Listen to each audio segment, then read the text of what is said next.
Hello guys, नमस्कार, प्रणाम। कैसे आप सब? उम्मीद करता हूँ कि आप लोग बहुत ही अच्छे होंगे। और ये देखिए भाई स्टूडियो को तुर रहे हैं यार, सब उजार फुजार रहे हैं। पता है क्यों?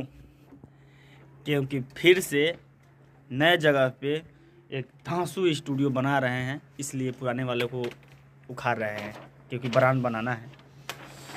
यहाँ सामान सब सीपीयू वगैरह, कंप्यूटर बॉक्स, मॉनिटर सब कुछ रख दिए हैं, और कुछ भी और जो कुछ सामान था सब सरिया लिए हैं।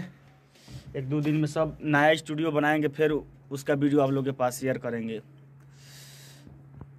इतना ना बड़ा बड़ा कांटा है कि लग रहा है कि गड़ जाएगा। सावधानी से देख रहे हैं, सावधानी बरतनी पड़ रही है ना। और मुन्ना, और बताओ। क्या बताऊं? अरे भाई, हमको तो लगता है कांटी ना गड़ जाए हाथ में भाई, बहुत डर लग रहा है।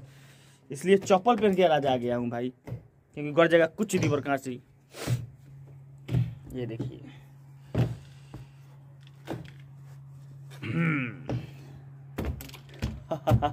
सिल्वर प्ले बटन भैया जी के हैं, और मेरा आने वाला है बहुत जल्द। ठीक है भाई लोग, थोड़ा काम मैं कर लेता हूँ, उसके बाद थोड़ा आप लोगों को बता दिया अपडेट कि नई स्टूडियो बना रहा है, इसलिए पुराना वाले को उखाड़ रहे हैं।